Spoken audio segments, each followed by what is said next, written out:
Hello students, आज आपण शिकणार आहोत इयत्ता 10वी विषय विज्ञान व तंत्रज्ञान भाग दुसरा धडा पहिला अनुवंशिकता व उत्क्रांती. आता आपण बघूया, थोडंसं आठवा 9वीला तुम्ही काय काय शिकलेत ते. सजीवांच्या पेशी केंद्रातील अनुवंशिक गुणधर्म वाहून नेणारा घटक कोणता? दुसरं, आपल्या माता पित्यांची शारीरिक आणि मानसिक लक्षणे संततीमध्ये संक्रमित होण्याच्या प्रक्रियेस काय म्हणतात? तिसरा प्रश्न, DNA रेणू कोणत्या घटकांपासून बनलेला असतो? हे तुमचं 9वीला सगळं शिकून झालेलं आहे. तुम्ही थोडं आठवा. आता आपण याच्या पुढचं बघणार आहोत अनुवंशिकता व अनुवंशिक बदल, हेरिडिटी अँड हेरिडिटरी चेंजेस.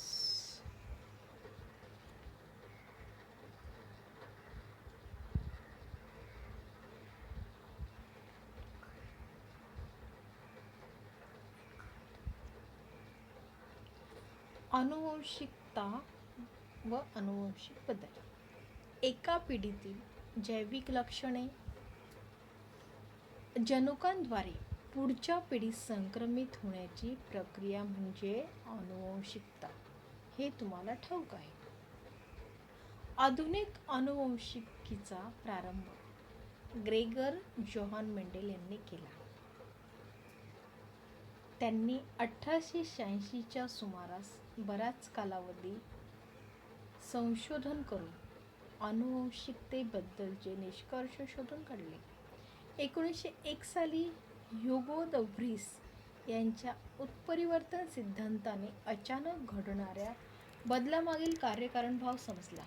यातूनच 1902 साली वॉल्टर सटन याने नाकतोड्याच्या पेशीमध्ये गुणसूत्रे जोड्यांच्या स्वरूपात पाहिली.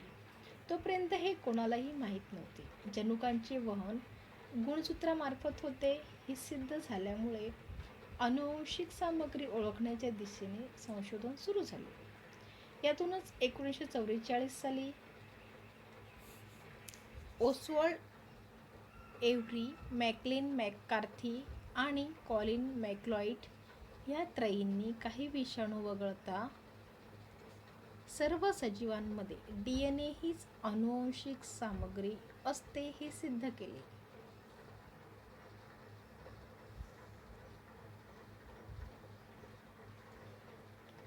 तर पहिल्या परिच्छेदात काय दिलेलं आहे की अनुवंशिकता म्हणजे काय?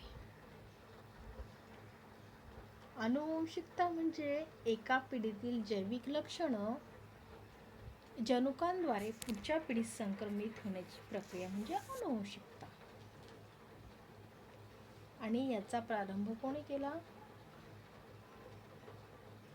ग्रेगर जोहान मेंडेल यांनी. आणि त्यांनी 1886च्या सुमारास संशोधन करून अनुवंशिकतेबद्दलचे निष्कर्ष शोधून काढले. आणि नंतर 1901 साली ह्युगो द व्हरीस यांच्या उत्परिवर्तन सिद्धांताने अचानक घडणाऱ्या बदलामागील कार्यकारण भाव समजला. तसेच 1944 साली ओस्वाल्ड एव्हरी, मॅकलीन मॅककार्थी आणि कॉलिन मॅकलॉईड या त्रयींनी काही विषाणू वगळता सर्व सजीवांमध्ये DNA हीच अनुवंशिक सामग्री असते हे सिद्ध केले. आता आपण पुढचा परिच्छेद बघूया. 1961 साली फ्रान्समधील फ्रँकॉईस जेकब आणि जॅक मोनॉड या अनुवंश वैज्ञानिकांनी जीवाणूंच्या पेशीत DNA द्वारे होणाऱ्या प्रथिन संश्लेषणाच्या प्रक्रियेची प्रतिकृती तयार केली. त्यामुळे DNA रेणूंमध्ये दडलेले जनुकीय संकेत उलगडण्यास मदत झाली. त्यातूनच जनुक अभियांत्रिकीच्या दृष्टीने अफाट क्षमता असलेले पुन्हा संयोजी DNA तंत्र विकसित झाले. मग पुढे 1961 साली फ्रान्समधील फ्रँकॉईस जेकब आणि जॅक मोनॉड या अनुवंश वैज्ञानिकांनी जीवाणूंच्या पेशीत DNA द्वारे होणाऱ्या प्रथिन संश्लेषणाच्या प्रक्रियेची प्रतिकृती तयार केली.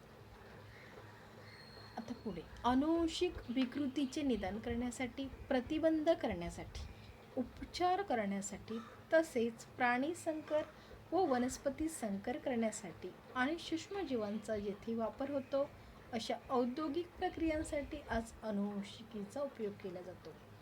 तुम्हाला परीक्षेत विचारलं जाईल प्रश्न की अनुवांशिकीचा उपयोग कुठे केला जातो, तर त्या प्रश्नाचं उत्तर तुम्हाला कसं लिहिता येईल? अनुवांशिक विकृतीचे निदान करण्यासाठी, प्रतिबंध करण्यासाठी, उपचार करण्यासाठी, तसेच प्राणी संकर व वनस्पती संकर करण्यासाठी आणि सूक्ष्मजीवांचा जेथे वापर होतो अशा औद्योगिक प्रक्रियांसाठी अनुवांशिकीचा उपयोग केला जातो. आता सांगा पाहू. पहिलं, DNA व RNAच्या प्रकारांच्या आकृत्या काढून माहिती सांगा. दुसरा, अनुवांशिक विकृती म्हणजे काय हे सांगून काही अनुवांशिक विकृतींची नावे सांगा. आता आपण बघूया प्रतिलेखन, भाषांतरण व स्थानांतरण. प्रतिलेखन ट्रान्स्क्रिप्शन, भाषांतरण ट्रान्सलेशन व स्थानांतरण ट्रान्सलोकेशन. तर DNA मध्ये असलेली जनुके RNAच्या मदतीने पेशींच्या कामकाजामध्ये भाग घेतात, तसेच शरीराच्या रचना व कार्य यावर नियंत्रण ठेवतात. जनुकांच्या प्रथिनांच्या निर्मितीविषयक माहिती साठवलेली असते व योग्य प्रथिनांची वेळोवेळी होणारी निर्मिती शरीराकरता आवश्यक असते. या प्रथिनांची निर्मिती DNA मुळे RNAच्या माध्यमातून होते. यालाच सेंट्रल डॉग्मा असे म्हटले जाते. परीक्षेत प्रश्न येऊ शकतो, सेंट्रल डॉग्मा म्हणजे काय? त्याचं उत्तर या परीक्षेत दिलेलं आहे. DNA वरील जनुकांच्या साखळीनुसार mRNA ची निर्मिती होते. ही होत असताना DNAच्या 2 धाग्यांपैकी एकाचा वापर या कामी होतो. तयार होणाऱ्या mRNA रेणूतील आणि तो तयार करण्यासाठी वापरलेला DNAचा धागा या दोन्हीतील न्यूक्लिओटाइड्सचा क्रम एकमेकांना पूरक असतो. त्याचबरोबर DNAतील थायमिनऐवजी mRNA मध्ये युरॅसिल असतो. RNA तयार करण्याच्या या प्रक्रियेलाच प्रतिलेखन ट्रान्स्क्रिप्शन असे म्हणतात. एका वाक्यात उत्तरे लिहा किंवा टिपा लिहा. याच्यासाठी प्रतिलेखन म्हणजे काय असा प्रश्न येऊ शकतो. तर प्रतिलेखन म्हणजे काय की प्रथिनांची निर्मिती DNA मुळे RNAच्या माध्यमातून होते. याला सेंट्रल डॉग्मा म्हणतात. बरोबर. मग DNA वरील जनुकांच्या साखळीनुसार mRNA ची निर्मिती होते आणि ही होत असताना DNAच्या 2 धाग्यांपैकी एकाचा वापर या कामी होतो. तयार होणाऱ्या mRNA रेणूतील आणि तो तयार करण्यासाठी वापरलेला DNAचा धागा या दोन्हीतील न्यूक्लिओटाइड्सचा क्रम एकमेकांना पूरक असतो. त्याचबरोबर DNAतील थायमिनऐवजी mRNA मध्ये युरॅसिल असतो. RNA तयार करण्याच्या या प्रक्रियेला प्रतिलेखन म्हणतात. या प्रश्नाचं उत्तर तुम्हाला अशा प्रकारे लिहिता येईल.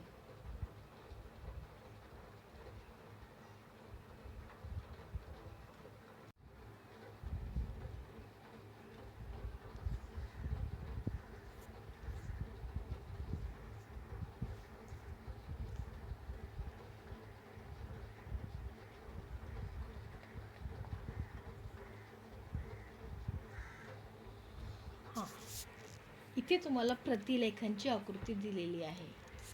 ही आकृती परीक्षेमध्ये येऊ शकते. ती तुम्ही व्यवस्थितपणे ड्रॉ करा. आता आपण बघूया ट्रिप्लेट कोडॉन म्हणजे काय. पेशी केंद्रकात तयार झालेला mRNA पेशी द्रव्यात येतो. तो येताना DNA वरील सांकेतिक संदेश घेऊन येतो. या संदेशामध्ये अमिनो अम्लाकरिता संकेत असतात. प्रत्येक अमिनो अम्लाकरिता असलेला संकेत कोड 3 न्यूक्लिओटाइडच्या संचाच्या स्वरूपात असतो. त्यालाच ट्रिप्लेट कोडॉन असे म्हणतात. तुम्हाला प्रश्न कसा येणार, ट्रिप्लेट कोडॉन म्हणजे काय? त्याचं उत्तर तुम्ही कसं लिहिणार? पेशी केंद्रकात तयार झालेला mRNA पेशी द्रव्यात येतो.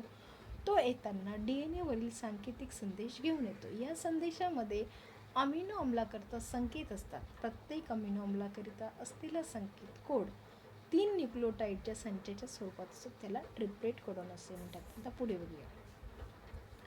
भारतीय वंशाच्या डॉक्टर हरगोविंद खुराना यांनी सर्व 20 अमिनो अम्लाकरिता असलेले कोडॉन शोधण्याच्या कामात महत्त्वाची भूमिका पार पाडली. कोणी? डॉक्टर हरगोविंद खुराना. ते भारतीय वंशाचे होते. यासाठी त्यांना 1968 मध्ये इतर 2 शास्त्रज्ञांबरोबर नोबेल पुरस्कार मिळाला. प्रत्येक mRNA हा हजारो कोडॉनचा बनलेला असतो. त्यावरील संदेशानुसार प्रथिने तयार करण्यासाठी लागणारी अमिनो आम्ले पुरवण्याचे काम tRNA करतो. त्याकरिता mRNA वर जसा कोडॉन असतो त्याला पूरक क्रम असलेला अँटीकोडॉन tRNA वर असतो. या क्रियेला भाषांतरण ट्रान्सलेशन असे म्हणतात. ट्रान्सलेशन म्हणजे काय असा प्रश्न परीक्षेत येऊ शकतो. मग त्याचं उत्तर तुम्ही काय येणार? प्रत्येक mRNA हा हजारो कोडॉनचा बनलेला असतो. त्यावरील संदेशानुसार प्रथिने तयार करण्यासाठी लागणारी अमिनो आम्ल पुरवण्याचे काम tRNA करतो. त्याकरिता mRNA वर जसा कोडॉन असतो त्याला पूरक क्रम असलेला अँटीकोडॉन tRNA वर असतो आणि या क्रियेला भाषांतरण ट्रान्सलेशन असे म्हणतात. tRNA आणलेल्या अमिनो आम्लांची पेप्टाइड बंधने शृंखला तयार करण्याचे काम rRNA करतो. या दरम्यान रायबोझोम mRNA च्या एका टोकाकडून दुसऱ्या टोकाकडे एक ट्रिप्लेट कोडॉनच्या अंतराने सरकत जातो. या क्रियेस स्थानांतरण ट्रान्सलोकेशन असे म्हणतात. स्थानांतरण म्हणजे काय? tRNA आणलेल्या अमिनो आम्लांची पेप्टाइड बंधने शृंखला तयार करण्याचे काम rRNA करतो. या दरम्यान रायबोझोम mRNA च्या एका टोकाकडून दुसऱ्या टोकाकडे एक ट्रिप्लेट कोडॉनच्या अंतराने सरकत जातो. या क्रियेस स्थानांतरण ट्रान्सलोकेशन असे म्हणतात. प्रथिनांच्या अशा अनेक शृंखलांच्या एकत्र येण्यानेच गुंतागुंतीची प्रथिने तयार होतात. हीच प्रथिने सजीवांच्या शरीरातील विविध कार्ये पार पाडतात आणि त्यांच्या स्वरूपाचे नियंत्रण करतात. सजीवांमधील जनुकांमुळेच ते त्यांच्यासारखेच सजीव निर्माण करतात व यातीलच काही जनुके जशीच्या तशी पुढच्या पिढीमध्ये संक्रमित केली जातात. त्यामुळे आईवडिलांचे काही गुणधर्म त्यांच्या अपत्यात येतात. परंतु काही वेळा या जनुकांमध्ये अचानक बदल होतो. जनुकातील एखादी न्यूक्लियोटाइड अचानक आपली जागा बदलते आणि यामुळे जो लहानसा बदल घडून येतो तो बदल म्हणजेच उत्परिवर्तन म्युटेशन होय. म्युटेशन म्हणजे काय असा प्रश्न येऊ शकतो. उत्परिवर्तन कधी किरकोळ तर कधी लक्षणीय असते. उदाहरणार्थ उत्परिवर्तनामुळे सिकल सेल ॲनिमिया सारख्या जनुकीय विकृती निर्माण होतात. ही सातत्याने चालणारी अखंड प्रक्रिया आहे व ती डार्विनच्या नैसर्गिक निवडीच्या सिद्धांताचे समर्थन करते. आता तुम्हाला इकडे सगळे आकृत्या दिल्या आहे. प्रतिलेखनाची आकृती दिलेली आहे, भाषांतरण स्थानांतरणाची आकृती दिलेली आहे, त्याच्यानंतर उत्परिवर्तनची आकृती दिली. या सगळ्या आकृत्या तुम्ही व्यवस्थितपणे ड्रॉ करा, एक्झाममध्ये येऊ शकतो. थोडे आठवा. आपल्या पचन संस्थेतील आंत्रपुच्छ या अवयवाचे काम काय आहे? दुसरा, आपल्याला अक्कलदाढीचा अन्न चावून खाण्यासाठी खरंच उपयोग होतो का? तिसरा, डायनासोर सारखे महाकाय प्राणी नामशेष का झाले होतं? प्राणी व पक्षी यांच्या अनेक प्रजाती नष्ट का होत आहेत? उत्क्रांती इव्होल्यूशन.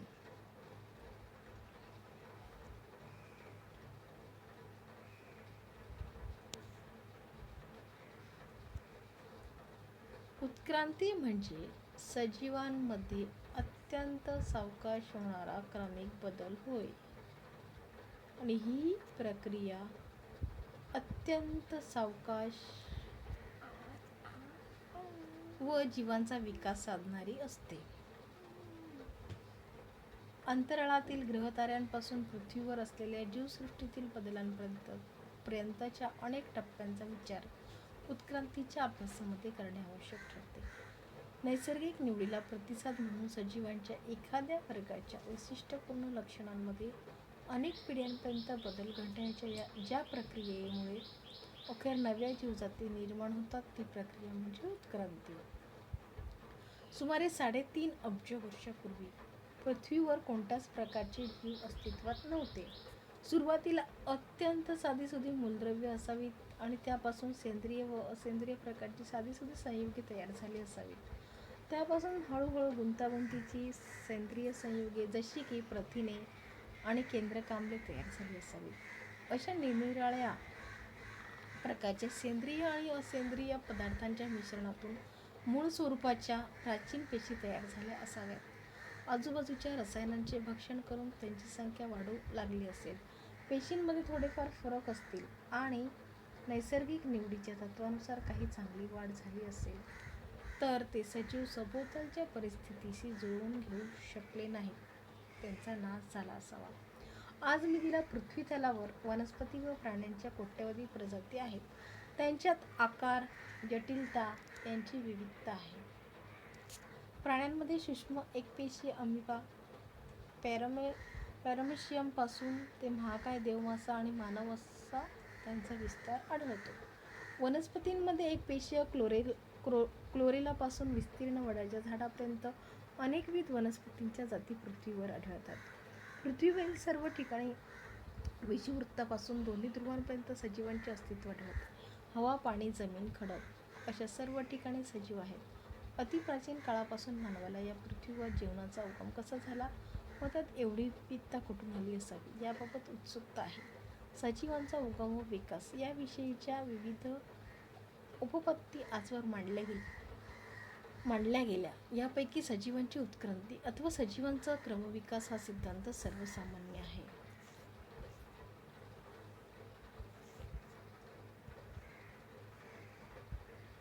इंटरनेट माझा मित्र. इंटरनेटच्या मदतीने ग्रहताऱ्यांच्या निर्मितीसंदर्भातील प्रचंड विस्फोट बिग बँग सिद्धांताबाबत अधिक माहिती मिळवून तुमच्या वर्गात सादर करा. इतिहासात डोकावताना जीवसृष्टीच्या निर्मितीबद्दल अनेक धर्मवेत्ते व तत्त्ववेत्त्यांनी आपापली बाजू लिहून ठेवली आहे. भारतीय, चीनी, रोमन, ग्रीक अशा सर्व संस्कृतींमध्ये सृष्टीच्या निर्मितीबद्दल गहन विचार झालेला दिसतो. ग्रह, तारे, पंचमहाभूते, सजीवसृष्टी इत्यादींबद्दल विविध प्रकारची माहिती त्या त्या संस्कृतीने काव्य व कथा व ग्रंथरूपाने नोंदवलेली दिसते.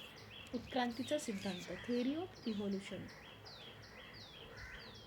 या सिद्धांतानुसार पहिला सजीव पदार्थ, जीवद्रव्य पृथ्वीवर समुद्रात निर्माण झाला.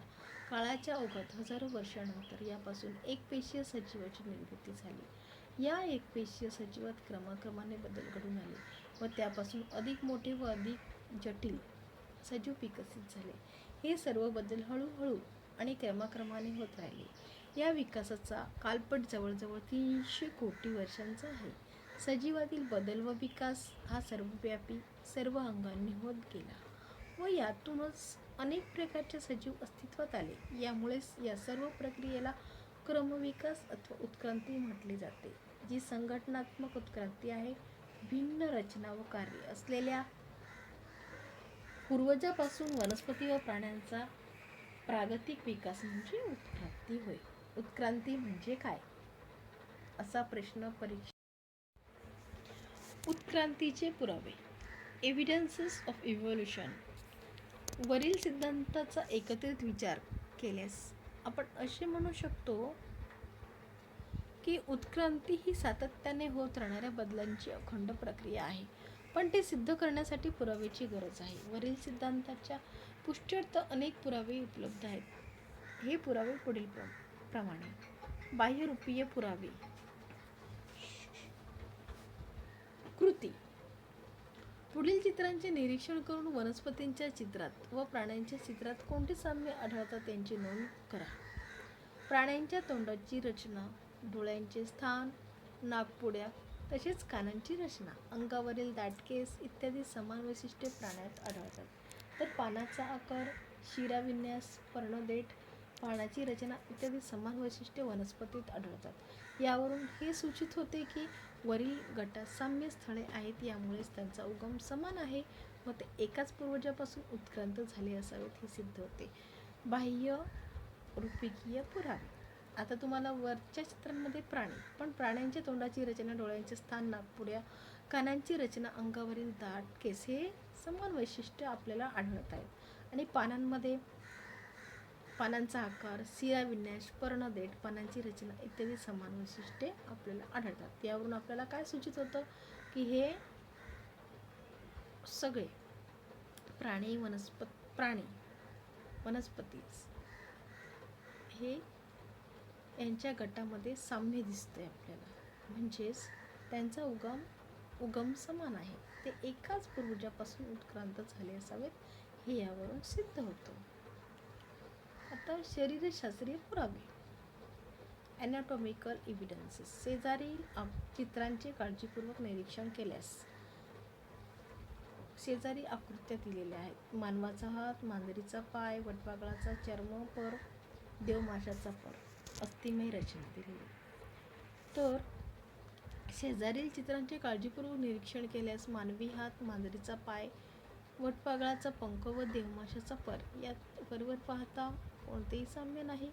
तसेच प्रत्येकाचा त्या प्राण्यात असलेला उपयोगही वेगळा आहे. त्यामुळे त्यांच्या रचनेतही भिन्नता आहे. परंतु प्रत्येकाच्या अवयवातील हाडांच्या रचनेत व हाडांच्या जोडणीत मात्र साम्य दिसून येते. आपल्याला साम्य कशामध्ये दिसून येत आहे? त्याच्यात की हाडांच्या रचनेमध्ये.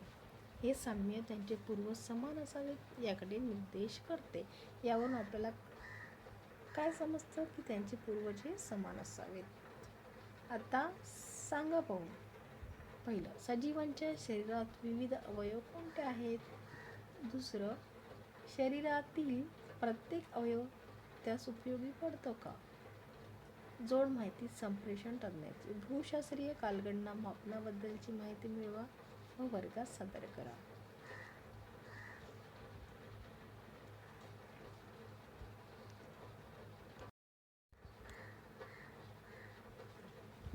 तिसरा, अवशेषांगे, वेस्टिजियल ऑर्गन्स. सजीवातील ऱ्हास पावलेल्या किंवा अपूर्ण वाढ झालेल्या निरुपयोगी इंद्रियांना अथवा अंगांना अवशेषांग म्हणतात. बदलणाऱ्या किंवा भिन्न पर्यावरणात जगण्यासाठी सजीवात अचानक नवी युती, अंगे किंवा इंद्रिय उत्पन्न होऊ शकत नाहीत.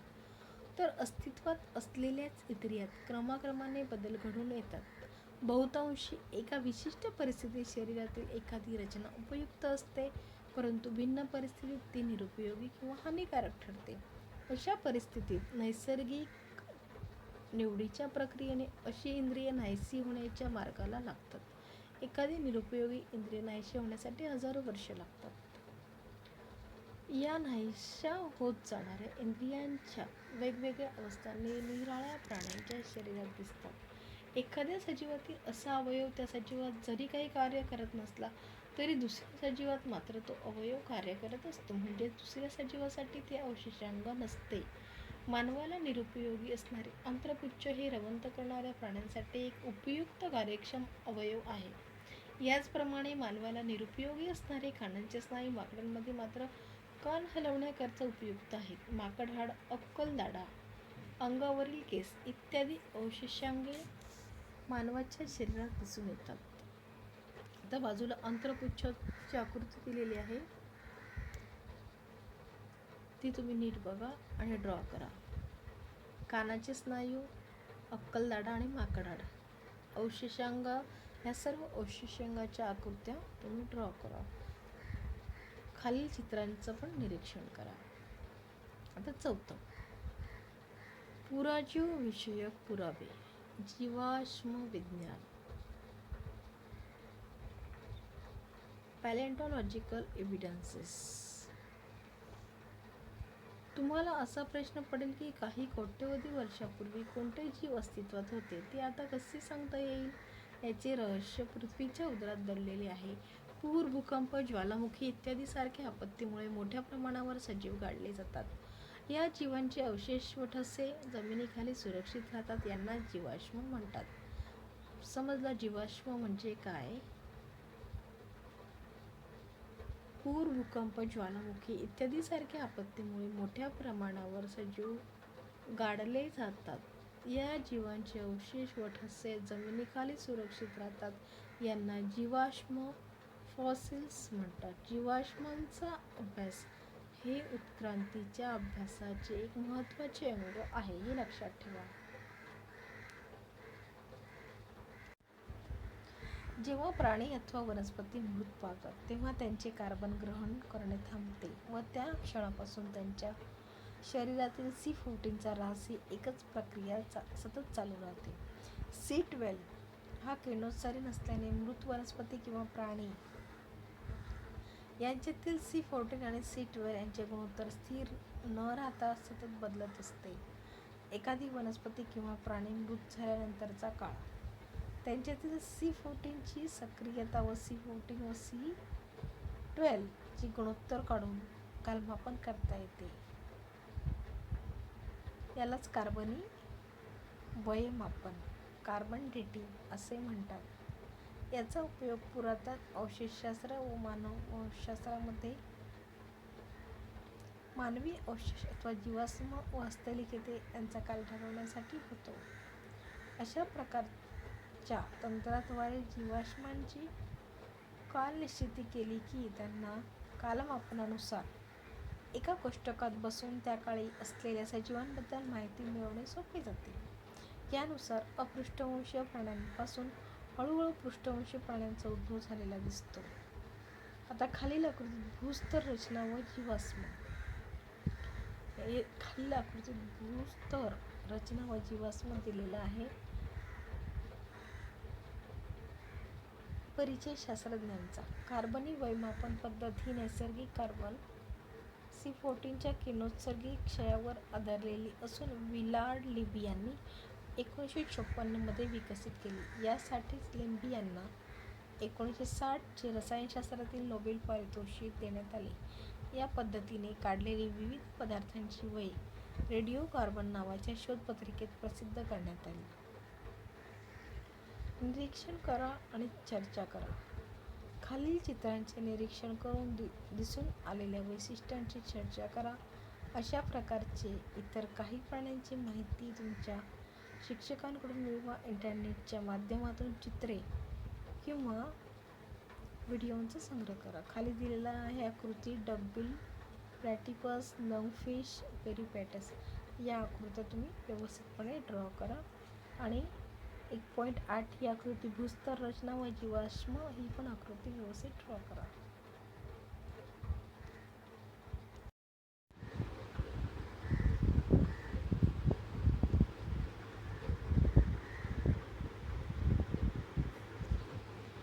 काही वनस्पती व प्राणी यांच्यात काही शारीरिक लक्षणे अशी असतात की त्यावरून त्यांचा दुसऱ्या दोन भिन्न गटांशी संबंध जोडता येतो.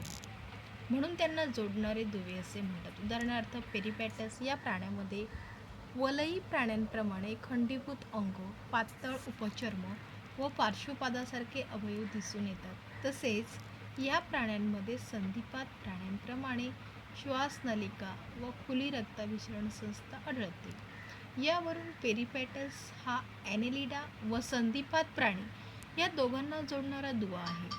तसेच डकबिल प्लॅटिपस हा प्राणी सरीसृप प्राण्यांप्रमाणे अंडी घालतो, परंतु दुग्धग्रंथी व शरीरावरील केस यामुळे सस्तन प्राण्यांशी नाते सांगतो.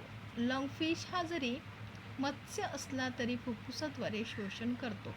या उदाहरणावरून सस्तन प्राणी हे सरीसृप प्राण्यांपासून तर उभयचर हे मत्स्यांपासून उत्क्रांत झाले असावेत असे लक्षात येते. निरीक्षण व चर्चा करा. आकृती 1.10 मधील काही प्राण्यांच्या भ्रूणवाढीच्या अवस्थांचे काळजीपूर्वक निरीक्षण करा. 6. भ्रूण विज्ञानविषयक पुरावे. Embryological evidences. बाजूच्या चित्रातील विविध पृष्ठवंशीय प्राण्यातील भ्रूणवाढीच्या वेगवेगळ्या टप्प्यांचा तुलनात्मक अभ्यास केल्यास असे आढळते की प्रारंभिक अवस्थेत या भ्रूणांमध्ये खूपच साम्य दिसते व विकासाच्या पुढील टप्प्यांमध्ये ते कमी होत जाते. प्रारंभिक अवस्थेतील साम्य या सर्व प्राण्यांचे पूर्वज एकच असावे असा पुरावा देते. आकृती 1.10 यामध्ये दाखवल्याप्रमाणे प्राथमिक अवस्थेतील सर्व प्राण्यांचे भ्रूण हे एकसारखे दिसतात, समान दिसतात. यावरून असं सिद्ध होतं की सर्व प्राण्यांचे पूर्वज हे एकच असावे. आता यामध्ये दिलेलं आहे मासा, सॅलेमेंडर, कासव, कोंबडी, डुक्कर, गाय, ससा, मनुष्य. या सर्वांच्या भ्रूणांचं चित्र इथे दिलेलं आहे. पण त्या चित्रांमध्ये प्राथमिक अवस्था ही सारखीच असते. म्हणजे प्रारंभिक अवस्थेतील साम्य लक्षात घेता यावरून असं सिद्ध होतं की सर्व प्राण्यांचे पूर्वज एकच असावेत. तर डार्विनचा नैसर्गिक निवडीचा सिद्धांत, Darwin's theory of natural selection. Charles डार्विनने विविध प्रदेशातील वनस्पती व प्राण्यांचे असंख्य नमुने गोळा केले व त्यांच्या निरीक्षणावरून डार्विनने पुढे सक्षम ते जगतील असे सांगणारा नैसर्गिक निवडीचा सिद्धांत प्रसिद्धीस दिला. डार्विन याने त्यासाठी ओरिजिन ऑफ स्पेसीस हे पुस्तकही प्रसिद्ध केले. याचे स्पष्टीकरण देताना डार्विन म्हणतो, सर्व जीव प्रचंड संख्येने पुनरुत्पादन करतात. हे सर्व जीव एकमेकांशी स्पर्धा करतात, जी अक्षरशः जीवघेणी असते. या स्पर्धेत जो जीव जिंकण्यासाठी आवश्यक गुणधर्म दाखवतो तोच तगून राहतो. पण या व्यतिरिक्त नैसर्गिक निवडही महत्त्वाची ठरते, कारण निसर्गात सुयोग्य जीवच जगतात, बाकीचे मरतात. जगलेले जीव पुनरुत्पादन करू शकतात व आपल्या वेगळ्या वैशिष्ट्यांसकट नवीन प्रजाती तयार करतात. डार्विनचा नैसर्गिक निवडीचा हा सिद्धांत, थिअरी ऑफ नॅचरल सिलेक्शन, बऱ्याच काळापर्यंत सर्व मान्य राहिला आहे, पण नंतर त्यातही काही बाबींबद्दल आक्षेप घेतले गेले आहेत. त्यातील महत्त्वाचे म्हणजे 1. नैसर्गिक निवड ही एकमेव गोष्ट उत्क्रांतीला कारणीभूत नाही. 2. उपयोगी व निरुपयोगी बदलांचे स्पष्टीकरण डार्विनने दिलेले नाही. 3. सावकाश होणारे बदल व एकदम होणारे बदल यांचा उल्लेख केलेला नाही. असे असले तरी डार्विनने उत्क्रांतीबाबत केलेले कार्य हे एक मैलाचा दगड ठरले.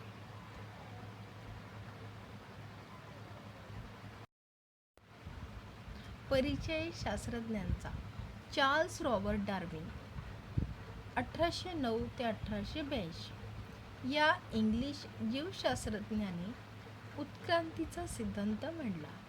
त्यांनी दाखवून दिले की सजीवांच्या सर्व जाती समान पूर्वजांपासून क्रमाक्रमाने व हजारो वर्षांच्या कालखंडानंतर विकसित झाल्या आहेत. या विकासास नैसर्गिक निवडीचे तत्त्व कारणीभूत ठरले असे त्यांनी प्रतिपादन केले. लॅमार्कवाद, लॅमार्किझम.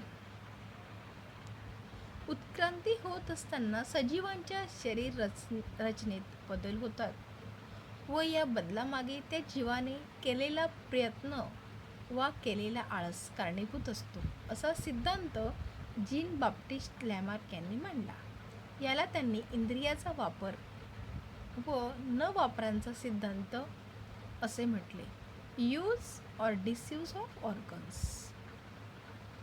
त्याही पुढे जाऊन त्यांनी असे म्हटले की पिढ्यानपिढ्या जिराफ आपली मान ताणत झाडांवरची पाने खात असल्यामुळे लांब मानेचे झाले.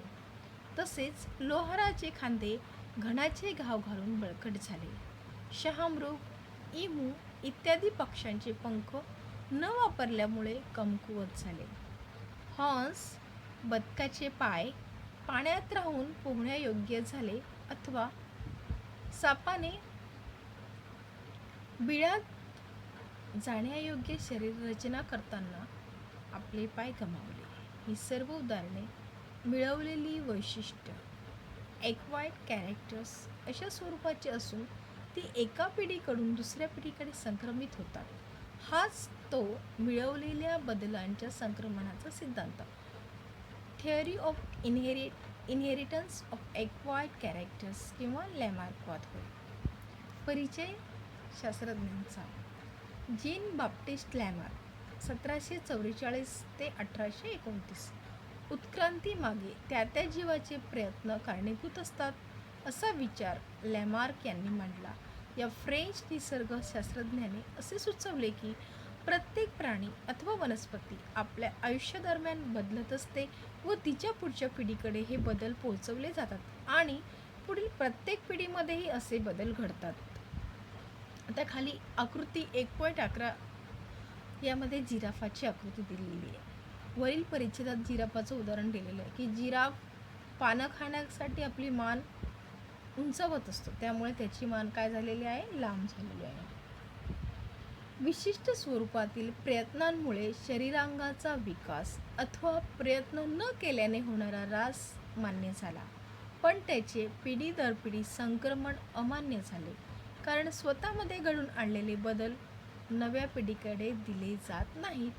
हे अनेक वेळा पडताळून पाहण्यात आले व लॅमार्कचे म्हणणे चुकीचे असल्याचे दिसून आले. सजीवांच्या जीवनकाळात जे गुण त्याने संपादित केलेले असतात ते संततीकडे संक्रमित करता येतात. याला संपादित गुणांचा अनुवंश असे म्हणतात. इंटरनेट माझा मित्र. इंटरनेटच्या साहाय्याने जगातील वानरांच्या विविध प्रजातींची छायाचित्रे व माहिती मिळवा.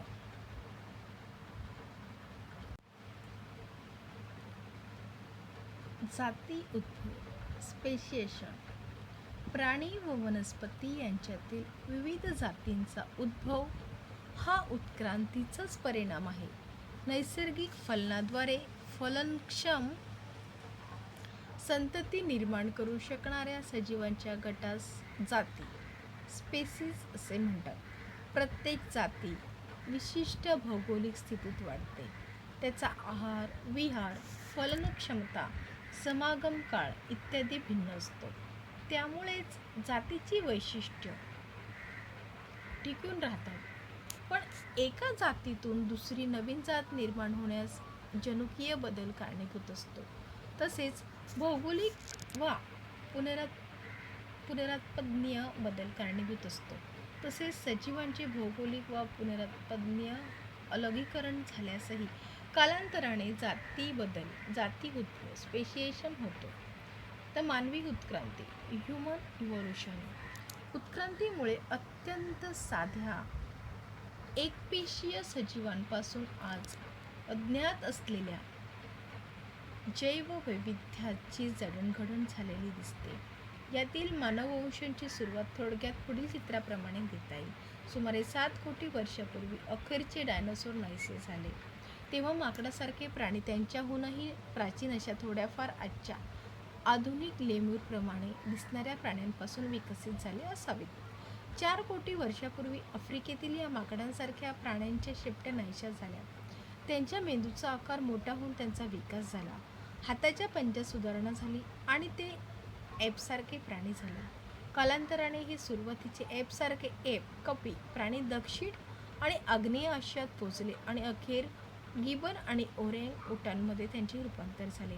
उरलेले हे ॲपसारखे प्राणी आफ्रिकेतच राहिले आणि सुमारे 2 कोटी 50 लाख वर्षांपूर्वी त्यातून पुढे चिंपांजी व गोरिला उदयास आले. सुमारे 2 कोटी वर्षापूर्वीच्या ॲपच्या काही जातींची प्रगती वेगळ्या दिशेने झाल्याचे दिसते. अन्न ग्रहण करण्यासाठी आणि इतर कामासाठी त्यांना हातांचा अधिक वापर करावा लागेल. आकृती 1.12 मध्ये मानव वंशाचा प्रवास दिलेला आहे. कोरड्या होत जाणाऱ्या हवामानामुळे जेव्हा जंगले नाहीशी होऊ लागली तेव्हा हे ॲप झाडावरून वास्तव्यासाठी खाली आले. त्यांच्या कमरेच्या हाडांचा विकास अशा तऱ्हेने झाला की ते गवताळ प्रदेशात ताठ उभे राहू लागले. तेव्हा त्यांचे हात केव्हाही वापरण्यासाठी मोकळे झाले. हे हातांचा वापर करणारे, ताठ उभे राहणारे पहिले मानवसदृश प्राणी सुमारे 2 कोटी वर्षापूर्वी अस्तित्वात आले. मानवसदृश प्राण्याची आपल्याकडे सर्वात पहिली नोंद आहे ती आफ्रिकेतील रामापिथिकस या ॲपची. पुढे हा ॲप आकाराने मोठा झाला व अधिक हुशार झाला आणि सुमारे 40 लाख वर्षांपूर्वी दक्षिण आफ्रिकेतील ॲपचा विकास झाला. सुमारे 20 लाख वर्षापूर्वी या मानवसदृश प्राण्यांची रचना मानव, होमो या प्रजातींचे सदस्य असण्याइतपत आपल्या जवळची असल्यासारखे दिसू लागली. अशा तऱ्हेने कुशल मानव तयार झाला. सुमारे 15 लाख वर्षापूर्वी ताठ चालणाऱ्या मानवाचा विकास झाला. त्याचा आशिया खंडात चीन आणि इंडोनेशियापर्यंत वावर असावा. आकृती 1.13 मानवी मेंदूमध्ये होत गेलेला विकास.